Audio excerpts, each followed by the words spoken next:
What is going on, everybody? Welcome back to the channel. In today's video, we are diving into drafts finally here in our free-to-play account. It's definitely kind of awesome in the fact that, we've grinded for the past like 5 or so days. We've gotten almost 750 gold, like almost every other day. And even today, logging into the account for the first time, without even having to re-roll, we also got another 750 gold quests, which I don't know what the odds are. I know there's more 500 gold quests, or you're more likely to get 500 gold quests, but we've been lucky enough to get blessed with 750 gold quests.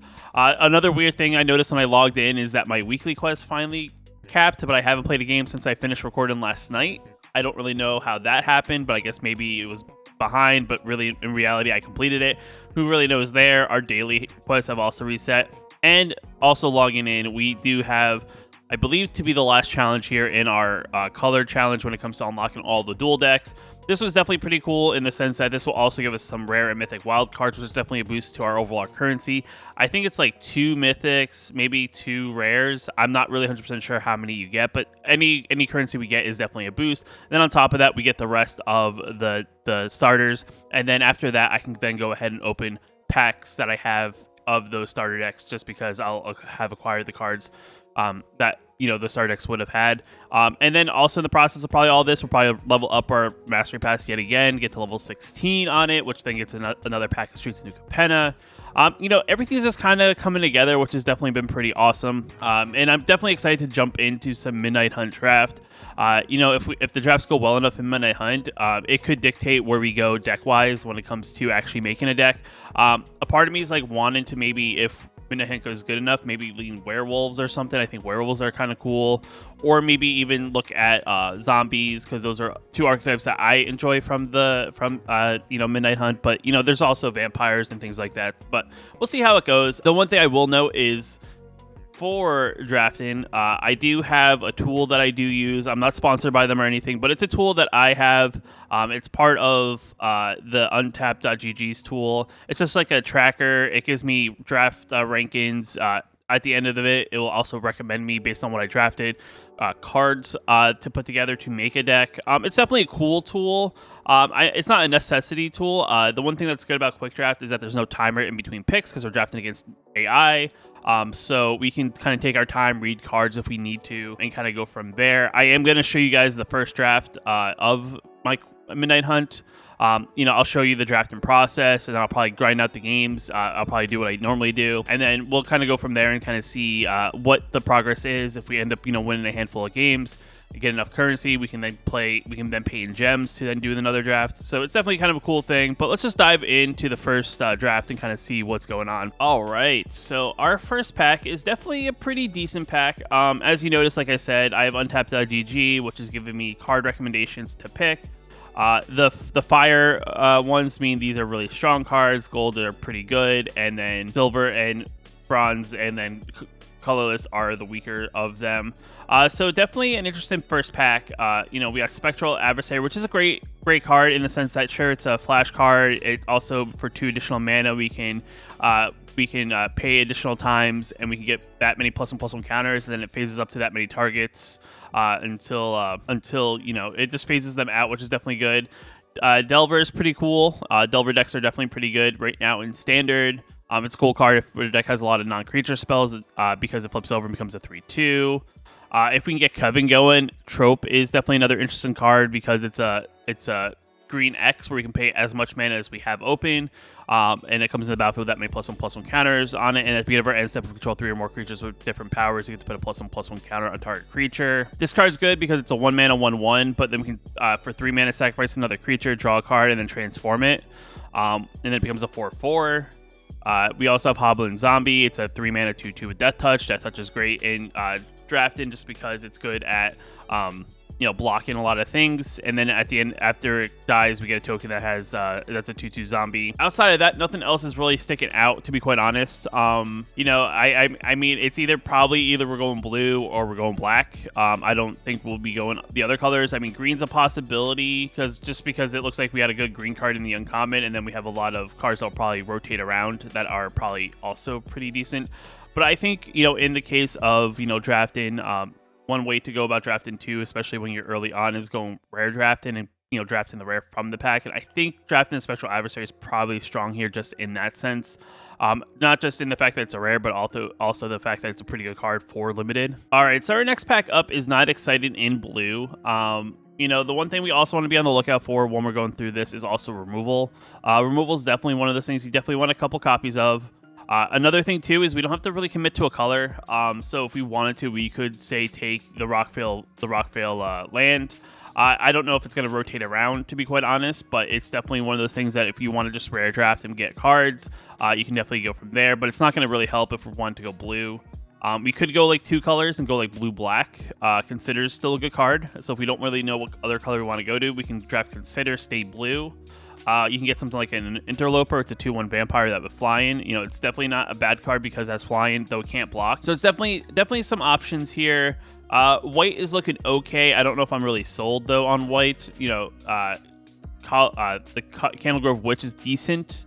It helps give other creatures flying when we have Coven. We have the Gavany Silversmith, which gets +1/+1 counters on each of up to 2 target creatures. But I think I'm gonna go with a Consider, and we'll kind of slowly see what colors are available, and kind of figure out what our second color is. All right, so on our next time around here, for other colors, it looks like blue's kind of open at the moment, though we don't have any removal. So hopefully we find a color that has decent removal. We could go blue-red. Burn the Accursed is definitely pretty good. 5 damage to target creature and 2 damage to that creature's controller if the creature would die, gets exiled. Silverbolt is also pretty good. If we want to kind of just keep on going with what we got, we can go with like a Baithook Angler just because it is a 2-mana 2/1, and then we can disturb it, which means we replay it from the graveyard and becomes a 1/2 flyer. Falcon Abomination's not bad. It's a 3-mana 2/2, and creates a zombie when it comes into the battlefield. Geist Wave is kind of like a bounce spell. If we control the card, we get to draw a card. And then you also got Fate and Hope, which is definitely another strong card. It's definitely a staple, I think, in blue, even in standard, just because it's a bounce spell and we get to scry if it was mana value 3 or less. So it's definitely one of those things that I feel like we haven't figured out if we wanted to go a second color. Man, it's a tough choice, to be quite honest, because the blue cards that we do have, I think, are still pretty strong. I think I'm going to take the Fate and Hope just because it is a bounce spell for 1, which just kind of slows your opponent down from what they're trying to do. Red's kind of open at the moment, so red is definitely a possibility, though I don't think any of the red cards are super strong. You got the Baneblade Scoundrel. It's a 4-mana 4/3. Whenever it becomes blocked, each creature blocking it gets -1/-1, which is actually pretty good. So, it could actually eat a block, and then it starts the daybound nightbound cycle. So then if it becomes nighttime, it flips over, and then when it becomes blocked, it still does the same effect. And then whenever blocking creature it dies, that controller loses 1 life. So it kind of like makes your opponent have to consider what actually goes in front of it. And if it gets a little bit stronger and it's a 4-mana, we could probably use another creature. You got Locked in the Cemetery, enters battlefield. If there are 5 more cards in the graveyard, tap Enchanted Creature, and then Enchanted Creature is untapped. So that's not a bad, it's not removal, but it's kind of like a way to kind of slow down what your opponent's doing. Outside of that, nothing else is kind of popping off. I mean, we'd have to kind of completely switch our colors if we want to play like Sacred Fire. Not a bad card, but just doesn't fit what we're trying to do. We have a 5-mana 2/4. It would make our instant and sorcery spells cost 1 less to cast. So whenever we cast an instant or sorcery spell, it gets +2/+0 until end of turn. So interesting card. It's definitely playable in our deck if we get a decent amount of, it's definitely one of those things that we could play, and maybe we do go splash red for other stuff. So it's definitely, I think, one of those decisions. Do we kind of keep on blue and kind of figure out where else we go, or do we pick our second color and maybe try to see what else is available in that secondary color on top of our main color? I think it's right now between these two, and I you know what, for the first draft, I think I want to go Is It and kind of see what happens, because I do think there's some pretty decent red cards, especially red removal, that we could pick up. Okay, so this is definitely a good pack. I already can see 2 cards that are definitely very, very strong. If we go the more spell heavy deck, Thermal Alchemist is a great card. It's a 0/3 that can tap for 1 damage, and then when we cast an instant or sorcery spell, we have to untap Thermal Alchemist, which then we can trigger it again, and it's also a pretty decent blocker early. Organ Hoarder is definitely a strong card in a sense that's a 4-mana 3/2. It enters battlefield. We get to look at the top 3 cards of our library. and we can put one into our hand, the rest into the graveyard. It's definitely a good card if we're lining up a lot of like disturbed cards. But you know, let's just kind of lean in a little bit into red. I think we're gonna take the Thermal Alchemist, though I would say the Organ Hoarder is definitely a good pick. So we got flip the switch here. It's a 3-mana counter spell unless your opponent pays 4, and we get a zombie out of it, which is not bad. Outside of that, nothing's really popping off as like, oh my god, this card's great. You know, you have Storm Raider Spirit. It's a 5-mana 3/3 flash flyer. It's a lot of mana for only a 3/3. This is kind of very pointed like removal for artifacts, but nothing really too great. You know, it's a removal for artifacts, or it gives a creature +1/+1. We're not going green, so I feel like the green cards are definitely out. I guess we take the counter with the possibility of playing it. I mean, it kind of lines up if we play decent with Thermal Alchemist. Here, you know, we don't have any red. And then we do have our only blue card, which is the Geist Wave. So I do think we take that one just because it's another non-creature spell, but we do definitely need more creatures. Brimstone Vandal's interesting, just because it's a 2/3 menace. And then whenever if it's neither day or night, becomes daytime. And then whenever it becomes night or night becomes day, it deals 1 damage to each opponent. So it's a little bit of a pinger in itself. I don't think we're going to be playing a lot of spirits, so I don't think Sifters is definitely very good. So I do think we take the Vandal just because it's just in our colors, and it's a possibility that we could always cut it later. So we have Unblink Observer. It's a 2/1 that we can tap it for blue mana, and we can spend it to play disturb cost or cast an instant or sorcery spell. So it's a little bit of a mana ramper, not really anything special. And then this is a gain control target creature until end of turn. Untap it. It gains haste until end of turn if you control wolf or werewolf. We scry 2. Also not super great. Silver Moon Key doesn't seem that great either. Just because, you know, we sacrifice the library for an artifact card with a mana ability or a basic land card, reveal and put it in our hand. I don't really know if we're going to need that much mana fixing. Let's take the Unblinking Observer and just kind of, just take it. Most of the pack is not, our color. And then we have our Spell Ruin Painter, 3-mana 2/3, that whenever we cast an instant sorcery spell, it gets +1/+1. That's pretty good. And then if it flips over, it becomes a 3/4, and then it gets +2/+2 whenever we do the same. So I definitely think that's a great card that fits well with our deck. Silver Bolt, definitely great. Deals 3 damage to target creature. If it was werewolf, that was dealt damage. Was dealt damage this way, destroy it, so it kills pretty much any werewolf, which is definitely good. And it's a 1 mana and then 3 mana to activate. I guess we take the Stinger just as a creature. We'll just take a card and throw it in our sideboard. Same thing with this one. We're not really gonna play those. All right, so now we're rotating the other way. First pack, not really super great for what we're trying to do here. None of the sorcery spells are that great. I mean, that doesn't mean anything, but there are still some pretty good cards. I think because the pack in general is not good for what we're trying to do, I think we just take this Shipwreck Marsh. I think it's just the call here. We're not going to probably play it, but might as well just have it for our collection. So I'm going to take that. Pack number 2 is okay. 2 possibilities here. We get some more removal. We can get another Storm Skrillex, or we can get a Falcon Abomination, or a Burn the Accursed, which are removal if we kind of take a quick look. I don't think we have a ton of removal, to be quite honest. We have a Bounce Spell, we have a Counter Spell, we have a Bolt, and we have a Bounce Spell. So our removal is really looking light. Like we really don't have a lot of good ways to remove creatures, so I think taking the removal is good in this spot. Maybe one of the other two cards rotate around, but who knows? I don't really know how AI draft, but we'll take the Burn the Accursed just because we need some more removal. So we got Arcane Infusion. Look top 4 cards of our library, reveal an instant or sorcery card among them, put into our hand, put the rest of the bottom of our library in any random order. So kind of like a dig a little bit for instant or sorcery. In itself is an instant or sorcery, so it kind of lines up very well that way. We got the Bayhook Angler again. The uncommon here doesn't seem that great. Whenever it enters the battlefield, when we cast a spell from the graveyard, create a 1/1 blue token. I don't think we're gonna have a lot of flashback spells to make this really worth it. But I think it's either we draw or we get a creature. And I think we'll take the creature. Just because I feel like we're light on creatures. Yeah, we have 7 creatures. We have 5 instances. So I think taking another creature is good. Pack doesn't seem super explosive for what we're trying to do here. You got Vivisection as additional cost to cast a spell, sacrifice a creature, draw 3 cards. Doesn't seem super great because our creatures are probably going to be limited.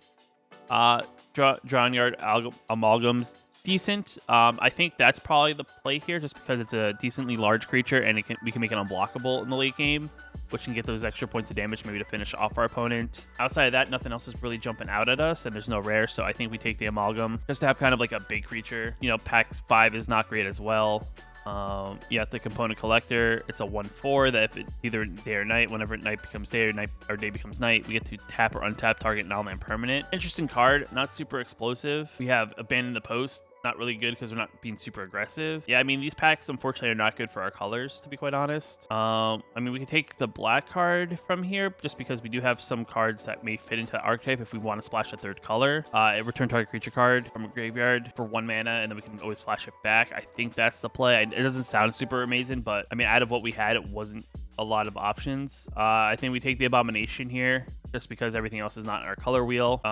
Startle's interesting. It's 2 mana, give target creature -2/-0 on 10 turn, and create a 2/2 black zombie creature token with Decayed, and then we draw a card, so maybe we can block well with it. Devious Cover Up is an interesting card, but I don't really think we're gonna want to spend that much mana just on a counter spell. Yet again, we're not playing a lot of cards with Disturb, so I don't think this card's great in that regard. So I think it's the Startle.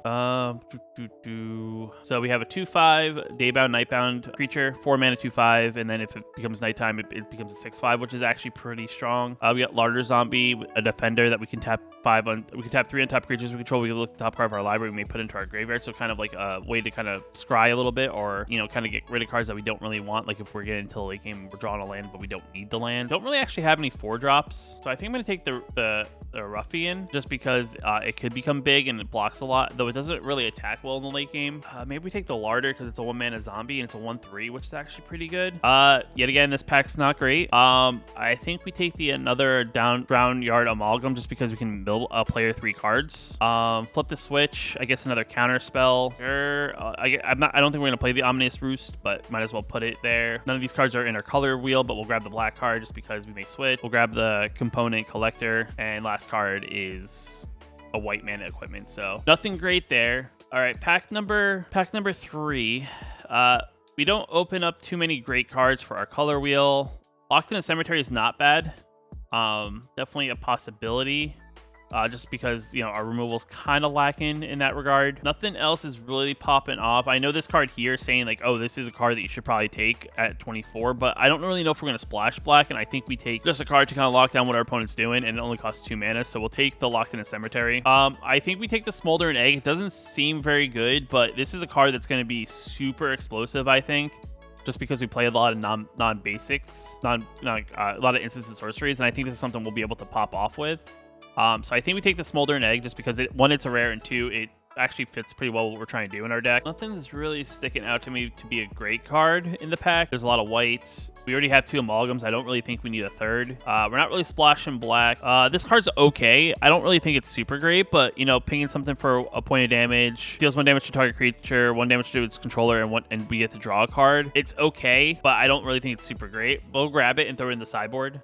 Delver is definitely good. Another Burn the Accursed is definitely good because that's just a straight up 5 mana. I don't think Delver is going to rotate around. Also, I don't think Burn the Accursed is going to rotate around. This is definitely tough because I feel like we could definitely flip Delver, but I feel like we also need the removal. I also need a decent amount of instants of sorcery, so I might as well take the Burn the Accursed. All right, I mean, we get lucky and there's another Delver. I think we'll take the Delver then. I mean, it's literally saying, hey, you should probably take that Delver. That we're giving another one back to back. Nothing in our color wheel. I guess we'll just take the best card though and just kind of throw in our sideboard. Card that works well with what we're trying to do. Whenever we cast an instant or sorcery spell, it gets +2/+0, so it just kind of works. What we're trying to do. Not bad. But I think we take this. This is something that probably will rotate around. Another Painter's not bad. I think it's better definitely than that. So we'll take the Painter. So our creatures are starting to fill up. It's definitely going to be interesting to figure out what to cut. I mean, this is probably really good. Probably don't need another Festival Crasher. I think 1's probably more than enough. We'll just take the best card and throw it in our sideboard. Flip the switch. I guess another counter spell is okay. Nothing's really in our color wheel. I don't really think it matters. We'll take the uncommon though. We'll take the blue card. I guess we'll take the draw card, and then we'll take the white card. So it's definitely interesting. The one thing that's cool, it's taking a second. We got some Vault Progress after drafting your final card uncommon. Okay, I don't really know if I got Vault Progress, but I guess if it says I do, I do. So Izzet's the best with our pile to go with, which I assumed it was. That's kind of what we were aiming for. It's interesting to see what they kind of suggest here though. Like, it's definitely Izzet spells for the most part with a little bit of whatchamacallit. It's surprisingly saying like, hey, you can play Azorius. I didn't even think I drafted enough to play Azorius. I would say it's more of a, hey, we're playing blue with a splash of white. Grixis is interesting. We did draft some black cards. We do have a Shirkrak Marsh. It's definitely another possibility. The other thing is, when you look at this, these are scores for those cards. For these decks, it's saying is it's like the best deck that we could draft with like the overall score, and then Grixis is kind of like slightly good, and then Azorius is probably our weakest just because it's really just a blue deck with some other cards. The one thing I'll do is I'll just kind of show you guys how it works. So if we click, we want to build that deck, it'll now tell me like, hey, get rid of these cards. I don't know. I guess it's like, hey, get rid of that, and then we're missing one single card, which is just that, and that is a deck. I mean, nothing really super crazy. We knew this is kind of like what we were planning. You know, we'll take a quick look and gander. Like, I don't know. A part of me is like, I feel like we need another removal spell, like in like a silver bolt. But I guess if we're going heavy into playing a lot of instants and sorceries, this deck breaks down to being 11 instances, which is good, and 11 creatures. So that's 22, and then we have one aura, which is our kind of like our big removal. And you know, just looking at this, I mean, this is something that we'll have to tap things down. I don't know if we want to do that just to kind of, you know, scry a little bit. This card's not really that great. It's a 2/1 for 2 that make taps to be for mana, but I don't really know. Ominous Roost, not a good card. Sure, we're going to play a lot of instants and sorceries, but we're not going to play a lot of things from our graveyard. And then we just got a rare land for the most part. But it said something about ball progress. I don't know. I don't think I drafted a lot of commons on commons. The one thing I will do is, I don't know what lands I have available. You know what? Let's just stick with the Streets of New Capenna. We'll stick with the Streets of New Capenna. I don't think I have the lands that I'm thinking of. Real quick before we dive in, back to the home screen, I want to take a quick look and just see what I need to play. Okay, so I am going to be playing some blue spells, so that's good. You know, I'm going to dive into the games. I am going to show you, probably like do what I normally do. I show you clips of my victories. And then at the end, I'll kind of show you what the overall prize winnings are when we get to the end of the draft. And then from there, we'll kind of see how well we do, how much currency we end up getting from this. Can we get to 7 wins? I don't really know. And then this is kind of going to be my cycle for the today, right? I'll have enough gold for 2 drafts at least, and then possibly enough currency to then get into a 3rd draft. But if we do very well in our 1st draft, we'll have enough to pay for another draft in itself, and then we can still use gold to then pay for the next draft in gold, and maybe we'll see from there.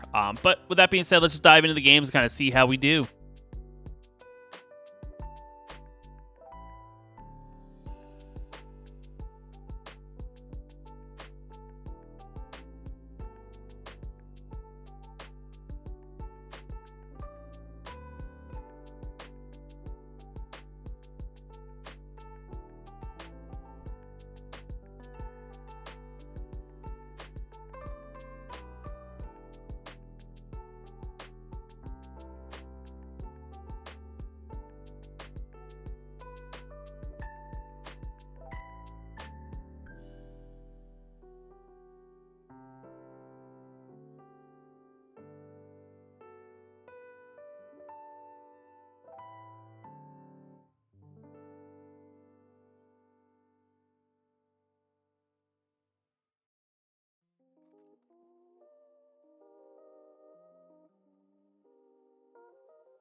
All right, and we're back. So we are doing fairly well in our video series. We are on day 6, I believe, at the time of recording.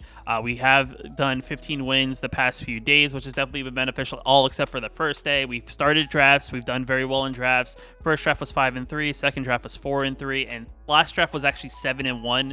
Which has definitely been awesome. We are in the rank ladder for silver tier 2, which is definitely pretty awesome. I know I'm partially blocking the constructed one. You can still see the silver one, but we are silver tier 2 on the cusp of being tier 1, which we're on the, we're almost gold. Currency wise, we do have 1,480 gems, which is definitely good. That's enough gems to get us to another 2 drafts almost. I think even from just participating in one draft and not getting a single win, we'll have enough for another draft afterwards, but that's not the goal. The goal is to try to do our best to get through the, get as many wins as possible. Maybe trying to hit 5, 6, or 7 wins is definitely a benefit to us and allowing us to continue doing drafts. Well, actually having to spend gold and kind of earn that gold on the back end just in case we may ever, lose not that well as we get into the higher ranks of drafting. The gold's always going to be good to have in the back end just in case we want to, purchase entries into drafts with gold. But still, it's definitely been awesome. I mean, making sure we hit our daily wins, weekly wins, Mastery Pass rank 16 has definitely been beneficial. 17 is the next level on the lock tier. If we can get to 18 before the Mastery Pass resets on Thursday, the 7th, this is definitely going to be beneficial. I know at the time of recording, I'm recording this on the 4th. So I'll probably get there after the 7th, and then the ladder will reset probably on the next one, just because I think you get like a level a day after the weekly quest goes away, and then I will get it in the 2 days, and then it will reset literally the day afterwards. But hopefully tomorrow I think we get the last bit of the dual decks. I have 5 of them. I think you get the last 5 in one big chunk. Today we got some wild cards from the end of that, which we ended up getting. I don't know if anything has changed, but we have 13 commons, 9 uncommons, 4 rares, and 1 mythic. And we did get a little bit of vault progress just because of drafting. So we went from 2.6 to 2.7, just because we're now starting to see some more commons and uncommons that we've already drafted. We've collected them multiple times, which allows us to get additional vault progress. Nonetheless, our collection overall is looking pretty nice as well. We have a lot of cards for the most part that are definitely going to help us out in standard when it comes to maybe crafting a deck. It is a little bit scattered. We have 2s and 1 copies of everything, but if I can continue to do quick drafts and kind of take advantage of doing very well and collecting a lot of cards, I will definitely build up a little bit of currency and just in having cards that I need maybe 4 decks while actually having to craft them myself, which then will save on rare or mythic wild cards in the end.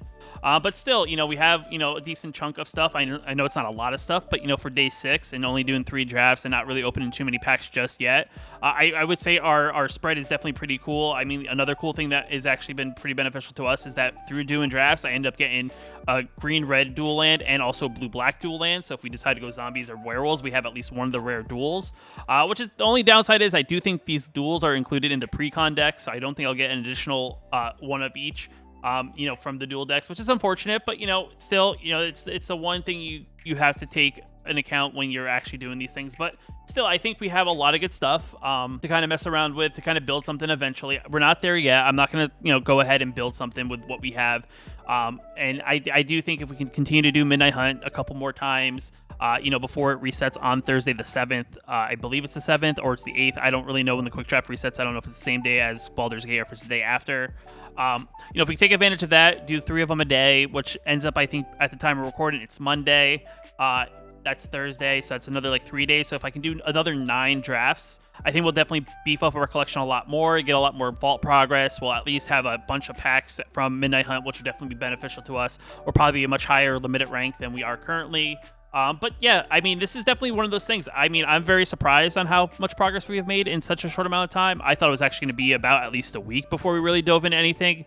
I would say I am on the lucky side. I did get a lot of 750 daily gold quests, which I know is a hard thing to do, but I guess RNG's on my side for the challenge. Content creator RNG, I don't really know what to say. But guys, if you have any suggestions for this video series, let me know in the comments below. I think today was a little bit of a longer one, but I definitely wanted to include the first draft, the inaugural draft of the free free-to-play account, just so you guys kind of see my thought process through picking the cards. And then after I skimmed ahead, kind of just showed you the victories in the drafts. And then on top of that, if you have any questions for me, you want any, and I'll do my best to either answer them in the comments below or in a future video. But if you like the video, hit that like button. It definitely helps out the video series at the same time. If you're new here and you want to know when I post new videos on the channel, hit that subscribe button. But until next time, everyone, I'll see you in the next video. Just want to give a special shout out to the channel members here on my YouTube channel. You can also become a channel member yourself down below the video, hitting that join button. It definitely helps out a lot, and I just appreciate you guys for your support.